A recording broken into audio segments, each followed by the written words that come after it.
fourth stimulus check update and daily news update.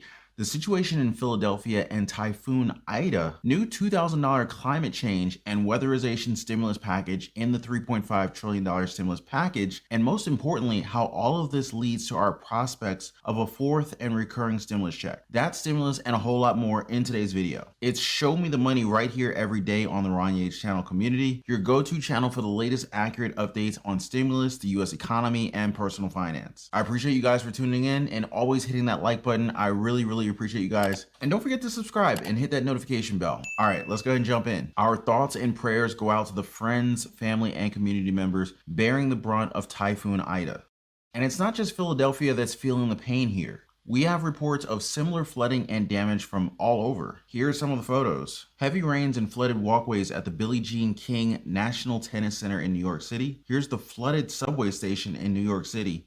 These are New York firefighters rescuing a woman from her stalled car. This is the damage in just one company in New Jersey. Members of the Walden Fire Company walking through floodwaters in Dresher, Pennsylvania. A flooded tailor shop in Pennsylvania. The typhoon aftermath in Maryland. Let me know how you guys are doing in the comments down below. How's the situation where you're at? Any damage to your house? Drop me a quick comment down below. And to help you out, we have the Red Cross website. It says here, if you need help now, you should contact your local Red Cross. They also have a shelter directory where you can refer to. Again, we're praying hard for you guys. And here's hoping that your loved ones are safe and dry. President Biden and government help should get there soon. Now to our community members who want to help, share this video with your friends and your loved ones on social media so that we can reach more people with our information. There's also a link for ways to help on the Red Cross website too. Senate Budget Chair Bernie Sanders was quick to come out with a related climate change message. The so-called 100-year flood is becoming more likely to happen every year. And I don't want to be the bearer of bad news, but scientists from Princeton and MIT are now telling us that as global temperatures continue to rise, 100-year floods could become annual occurrences in parts of the United States. Our Republican colleagues have children, they have grandchildren, and how in God's name they can look those children and grandchildren in the eye and ignore the destructive forces of climate change and what kind of planet we're going to be leaving to those kids.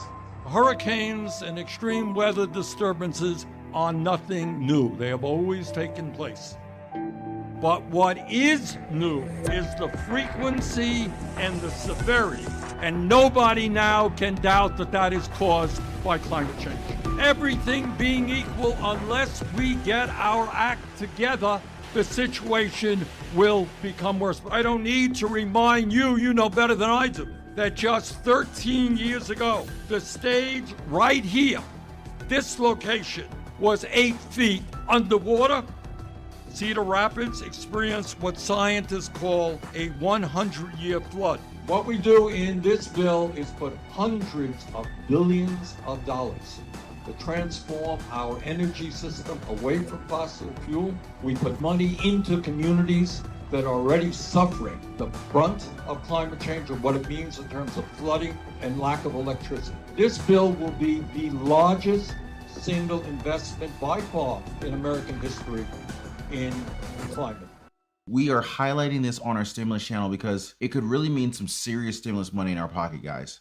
The climate change provisions in the $3.5 trillion stimulus package in Congress right now include consumer rebates to encourage clean energy and weatherization in homes. Now don't sleep on this one. A local example of a weatherization program that we found provided moderate income households 50% of the project costs right back up to $4,000 or $2,000 for higher income households. There's also rebates for air sealing and insulating the attic or the basement. For moderate income customers, a $500 incentive is available per area up to $1,000. Higher income households are eligible for a $250 incentive per area up to $500. And this is just a local program. This could definitely scale up with the large federal package in the works right now. There's also talk about the tax incentives for clean energy and electric vehicles in this bill. Comment down below if you're driving an electric vehicle. Now, aside from that, there are some pretty interesting expansions to the Medicare and tax credits, like the earned income tax credit for individuals with no children. Now, let's look at some clues on how they could possibly make this happen. A House bill introduced in July by Representative Lloyd Doggett. This would include things such as dentures, preventive elective and emergency dental care, refractive eye exams, eyeglasses, and hearing aids and exams.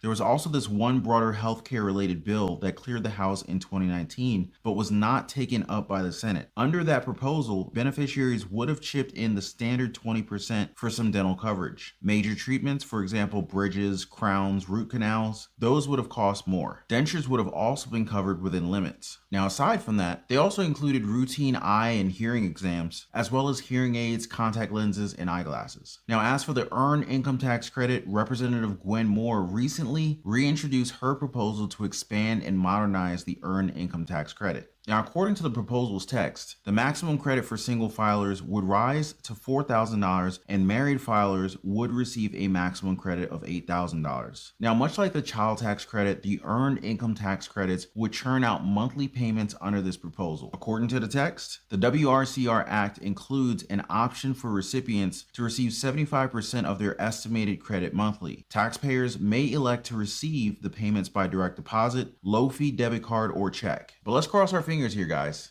And more stimulus money talk in just a bit. As usual, we save the best for last. And that's how this will all turn into a fourth stimulus check for us all. Sound pretty good? It's part of the $3.5 trillion budget package, with some of the provisions aimed at natural disasters, like what just happened with Typhoon Ida. Democratic Representative Darren Soto of Florida, he talked about the historic nature of this legislation. Are we just gonna sit here and watch as hurricanes get worse and worse in the Southeast? Heck no, we're going to act. That's what this legislation does. A big part of the committee's allocated funds would be put towards reinstating the Civilian Climate Corps. This group will do quite a few things for us, really. Employ thousands of young people across the country, address the threat of climate change, maintain the nation's deteriorating public lands, and improve its natural defenses. So it means jobs and a safer home for our kids, basically. So, no complaints here. Now, what to watch out for? Senator Joe Manchin's already saying that he'll oppose the $3.5 trillion budget bill. He wrote a Wall Street Journal opinion piece saying, "I, for one, won't support a $3.5 trillion bill or anywhere near that level of additional spending without greater clarity about why Congress chooses to ignore the serious effects inflation and debt have on our existing government programs." Now, to further highlight this point, Manchin's opinion piece mentions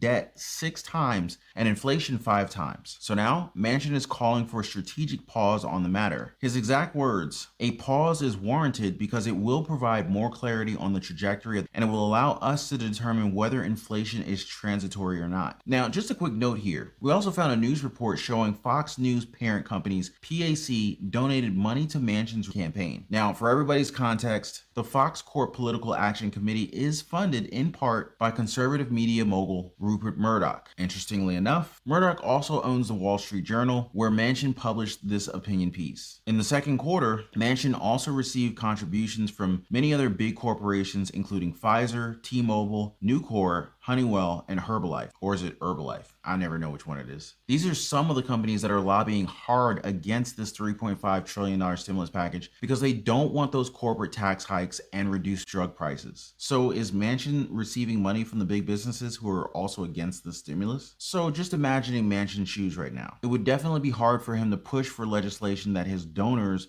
are lobbying against. But what do you guys think?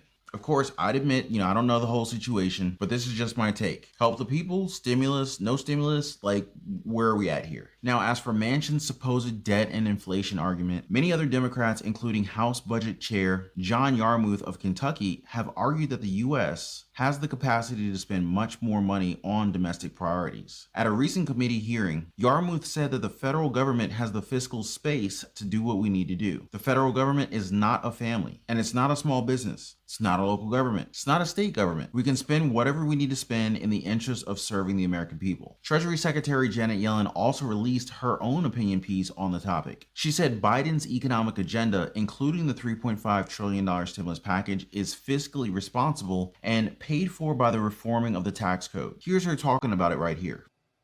So my largest concern is not what are the risks if we make these big investments. It is what is the cost if we don't. Now, Yellen called out 4 destructive forces that threaten the nation's long-term growth: declining labor force participation, wage polarization, and climate change. Fiscal policy can help unwind them, or the lack thereof can intensify them.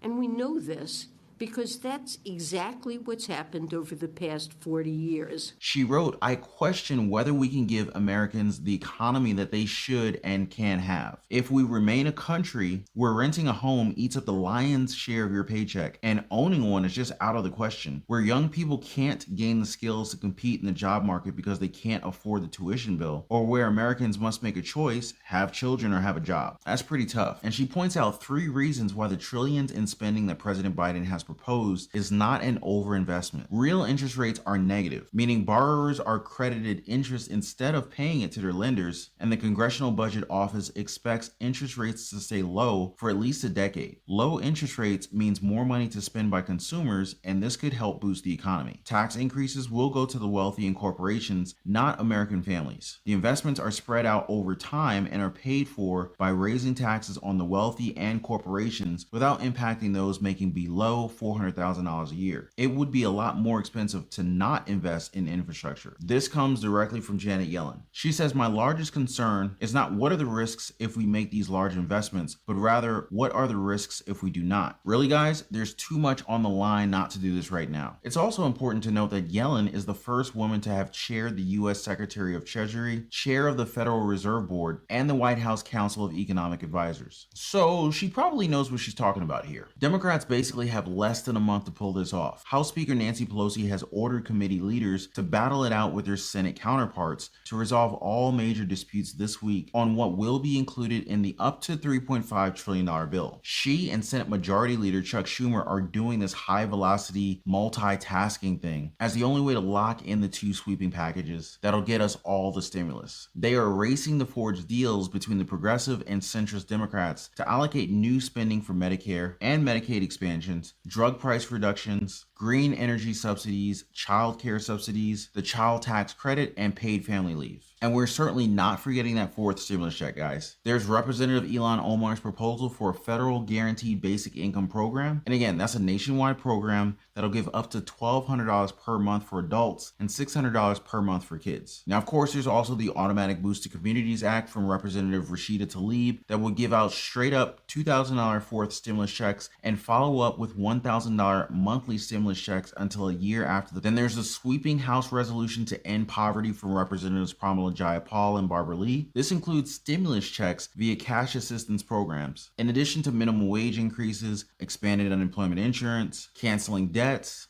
affordable and public housing, as well as free education. Now remember, guys, if any of these proposals pushes through in the $3.5 trillion stimulus package that we're working on, we'd be good. So there is a lot of opportunity for additional stimulus checks, the 4th stimulus check. That's as long as we can keep up with the heat from the Republicans and even the moderates like Joe Manchin. Now, if you guys want to know more about the stimulus programs that are mentioned here, definitely check out the channel playlist section. In the playlist, we've got the 4th stimulus check, we've got Social Security, we've got rental assistance all in one spot. Just check out the channel playlist section right after this video. And don't forget to grab your free giveaway before you go. It's our special gold newsletter, really your key to hedging your money against the financial crisis that all of the experts are warning about. Read more about it in your own copy in the pinned comment down below. So that was your 4th stimulus check update and daily news update. We covered the situation in Philadelphia and Typhoon Ida. We covered new climate change and weatherization stimulus in the $3.5 trillion stimulus package, and most importantly, how all of this leads to our prospects of a 4th and recurring stimulus checks. Now, if you guys want more Show Me the Money news and updates, be sure to subscribe to the channel and hit that notification bell. I will be sure that the stimulus flows right into your screens. Oh, and I just want to thank you guys so much for lighting up that like button. I really appreciate that. All right, guys, until next time, I will see you guys on the next video.